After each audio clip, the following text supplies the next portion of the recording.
आज सवाल सिर्फ ईरान का नहीं है, सवाल अमेरिका की ताकत, उसकी विदेश नीति और उसके अंदर बढ़ती राजनीतिक लड़ाई का भी है। एक तरफ अमेरिकी राष्ट्रपति डोनाल्ड ट्रंप दावा कर रहे हैं कि उन्होंने ईरान को बातचीत की मेज पर आने के लिए मजबूर कर दिया है।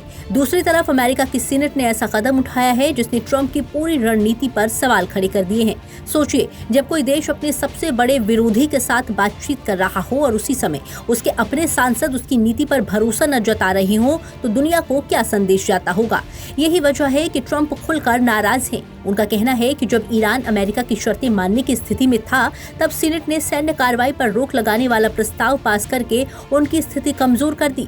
लेकिन असली सवाल ये है कि क्या ये सिर्फ ईरान का मुद्दा है या फिर अमेरिका के अंदर ट्रंप के खिलाफ बढ़ती राजनीतिक बेचैनी का संकेत है, क्योंकि ये पहली बार है जब कांग्रेस के दोनों सदनों से ऐसा प्रस्ताव पारित हुआ है जिसने साफ कर दिया है कि ईरान को लेकर अमेरिका के भीतर एक राय नहीं है।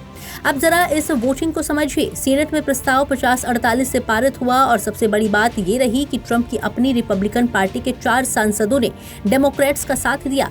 यानी विरोध सिर्फ विपक्ष नहीं कर रहा, बल्कि ट्रंप के अपने लोग भी सवाल उठा रहे हैं। रिपब्लिकन सीनेटर रैंड पॉल ने साफ कहा कि युद्ध से बेहतर विकल्प शांति है। उनका मानना है कि ईरान को परमाणु हथियारों से रोकना जरूरी है, लेकिन इसके लिए अमेरिका को एक और लंबे मध्य पूर्वी युद्ध में नहीं फंसना चाहिए। ये बयान इसलिए महत्वपूर्ण है क्योंकि पिछले 2 दशकों में अमेरिका अफगानिस्तान और इराक जैसे युद्ध की भारी कीमत चुका चुका है। लाखों करोड़ों डॉलर खर्च हुए, हजारों सैनिक मारे गए और राजनीतिक नुकसान अलग हुआ। ऐसे में अमेरिका के भीतर एक बड़ा वर्ग नहीं चाहता कि देश फिर किसी नए युद्ध में उलझे। यही वजह है कि सीनेट का ये प्रस्ताव केवल कानूनी दस्तावेज नहीं, बल्कि एक राजनीतिक संदेश माना जा रहा है कि कांग्रेस अब राष्ट्रपति को बिना सवाल किए सैन्य कार्रवाई की खुली छूट देने के मूड में नहीं है। लेकिन कहानी का दूसरा पहलू और भी दिलचस्प है। इसी बीच ट्रंप लगातार दावा कर रहे हैं कि ईरान कमजोर पड़ चुका है और अब समझौते के लिए मजबूर है।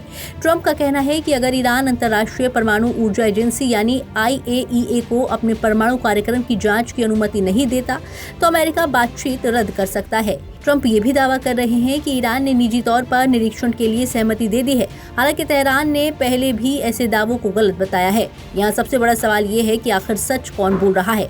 क्या वास्तव में ईरान दबाव में है या फिर ट्रंप घरेलू राजनीति में खुद को मजबूत दिखाने के लिए ये संदेश दे रहे हैं। ट्रंप ने यहाँ तक कहा कि अमेरिका कार्रवाई के बाद ईरान की सैन्य क्षमता और नेतृत्व दोनों कमजोर हुए हैं।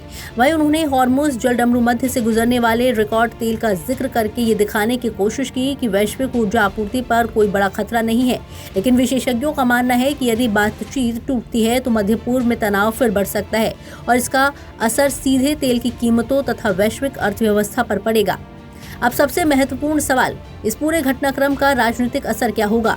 दरअसल अमेरिका में 2026 में मध्यावधि चुनाव नजदीक आ रही हैं और ऐसे समय में ट्रंप की लोकप्रियता में गिरावट की खबरें सामने आ रही हैं। महंगाई, अर्थव्यवस्था, युद्ध की लागत और विदेश नीति जैसे मुद्दे मतदाताओं को प्रभावित कर रहे हैं। ऐसे में ईरान का मुद्दा सिर्फ विदेश नीति नहीं बल्कि चुनावी राजनीति का हथियार भी बन चुका है।